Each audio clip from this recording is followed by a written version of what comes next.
Pemirsa, untuk membahas bencana alam banjir dan longsor yang terjadi sejak sepekan lalu, akibat dari perusakan lingkungan, kami sudah bersama dengan Menteri Lingkungan Hidup, Kepala Badan Pengendalian Lingkungan Hidup, ada Bapak Hanif Faisal Nurrafiq. Selamat siang, Pak. Selamat siang, Mbak. Oke, baik Pak Menteri. Pak Menteri mungkin bisa dijelaskan dulu kepada pemirsa TV One saat ini. Sebenarnya penyebab banjir yang terjadi sepekan yang lalu nih apa, Pak?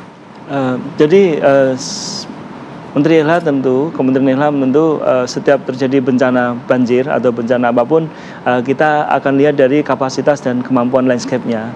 Apakah landscape-nya masih cukup memadai untuk menanggung atau mengemban beban hidrometeorologi ini atau tidak. Nah, itu yang paling utama.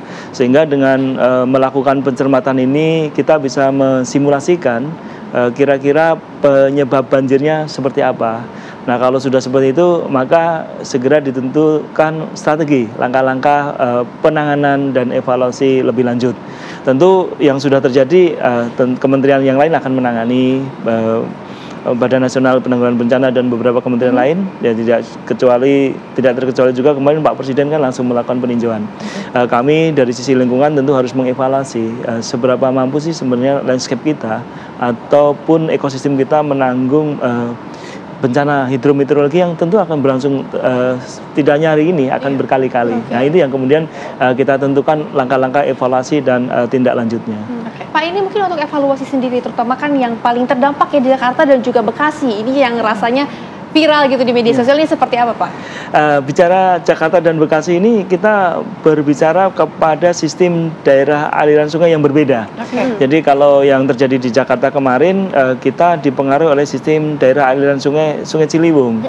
Jadi Sungai Ciliwung ini spesifik, jadi dia mempunyai panjang sekitar 119 kilometer dari Jakarta ini sampai ke puncak di Cisarua sana, sepanjang 119 km itu terdapat perbedaan tinggi yang cukup signifikan ya. Jadi di puncaknya sana tingginya 1.300 sekian, kemudian di sininya min 4 meter. Kemudian di Das Ciliwung sendiri kami biasanya untuk mengevaluasi melakukannya dalam pembagian segmen-segmen, bagian-bagian. Kami biasanya membagi 6 segmen.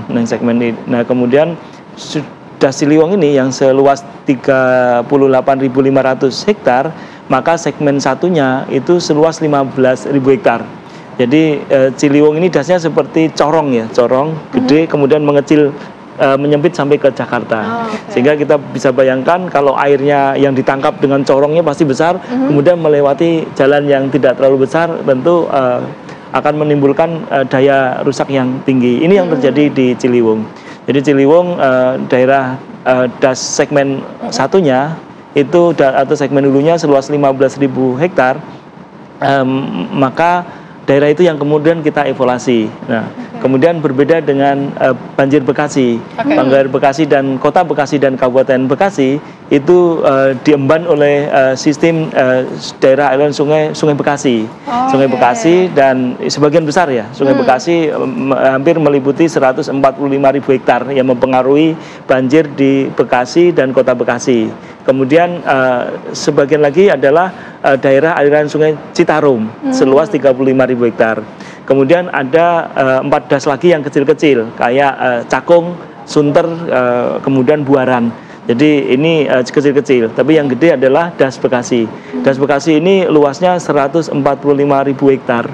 Dimulai dari pas di sebelah Ciliwung, di sini jatuh Ciliwung, di sebelahnya Bekasi, di sebelah lagi Pesanggerahan, sebelah lagi Cisadane. Jadi Taman Nasional Gunung Gede itu dikelilingi oleh puncak-puncak das. Nah, kebetulan kita ada di 2 das sistem yang mempengaruhi banjir di Jakarta, yaitu Das Ciliwung, kemudian Das Bekasi untuk yang daerah Bekasi kota. Nah, ini Bekasi itu hulunya ada 2 sungai utama, yaitu Sungai Cikeas dan Sungai Cilensi yang menjadi Kali Bekasi atau Das Bekasi. Nah, kemudian ada tambahan lagi Sungai Cikarang. Jadi inilah yang mempengaruhi banjir kemarin di Bekasi. Bekasi yang cukup tinggi, cukup tinggi, besar ya. Tapi juga yang menjadi perhatian Pak Menteri, ini kan mungkin di kawasan puncak kalau kita melihat bagaimana kemudian Kementerian Lingkungan ini menangani begitu ya, alih fungsi resapan air yang berkurang di daerah sana Pak, khususnya daerah hulu. Ya, jadi setelah kejadian banjir itu, alam telah mengkalibrasi ke kita bahwa landscape kita nggak bagus gitu.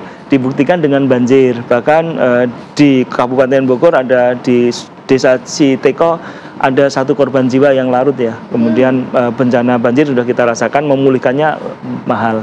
Nah, setelah kita evaluasi ternyata memang terjadi perubahan seperti yang tadi dinarasikan di awal. Ada yang pertama, yang memicunya adalah adanya perubahan tata ruang. Jadi tata ruang Provinsi Jawa Barat di tahun 2010 dan tata ruang di Jawa Barat 2022. Di 2010 di segmen 1 di puncak tadi yang luasnya 15.000 hektar itu seluruhnya digunakan dengan fungsi untuk melakukan imbuan air dan resapan air. Itu meliputi ada hutan lindung, ada hutan produksi, ada taman nasional. Tetapi ada sedikit pemukiman, iya, ada sekitar 500-an lah hektar di sana. Pemukiman yang memang ada sebelumnya. Kemudian di tahun 2022 terjadi perubahan tata ruang. Jadi yang dulunya 15.000 hektar itu semuanya untuk menjadi pelindung ekosistem di bawahnya, di tahun 2022 dirubah. Jadi ada 8.000 hektar yang berubah menjadi kawasan pertanian sekitar 7.000 dan 1.000 sekian ratus itu kawasan pemukiman. Nah, perubahan tata ruang ini berakibat drastis buat penyangga sistem kehidupan di bawahnya. Kemudian selama 10 tahun, mulai tahun 2013 sampai 2023 terjadi penghilangan tutupan hutan, tutupan pohonnya. Jadi angkanya sampai 1.000 hektar di hulu itu. Sehingga itu tentu berpengaruh besar. Seperti mana tadi dinarasikan, ternyata keindahan hulu ini memicu para investor masyarakat untuk berlomba-lomba mencari rezeki di sana dengan membangun wisata dan lain-lain yang tidak dipikirkan dampaknya yang cukup besar, sehingga keberadaan mereka inilah yang kemudian berkontribusi serius menyebabkan bencana banjir. Kami sedang hitung bagian per bagian seberapa besar yang ditimbulkan masing-masing komponen-komponen ini di dalam kontribusi banjir di Ciliwung. Jadi dari tatanan Das Ciliwung maka sekitar 30 ya nggak sampai ya dari das itu yang harusnya das utama segmen 1 yang 15.000 itu kan harusnya hutan semua. Sekarang hanya tinggal sekitar 28% saja yang ada hutannya. Jadi kalau kita total maka jumlah das Ciliwung itu total sampai ke bawah maka tutupan hutannya hanya 17% sekitar itu. Kemudian yang lebih parah lagi Bekasi. Das Bekasi ini yang seluas 145.000 hektar itu hulunya yang ada hutannya hanya sekitar 5.000-an atau 6.000 ya. 6.000 hektar. Jadi kalau kita total 6.000 bagi 145 maka Das Bekasi ini hanya ditahan oleh pohon sebesar 3,3% saja. Ini jauh dari kecukupan landscape. Landscape secara alamiah sepertinya ada lebih dari 30% yang bertutupan hutan. Nah, Bekasi hanya 3,3%. Dengan luasan yang demikian, maka potensi bencananya akan timbul kapan saja.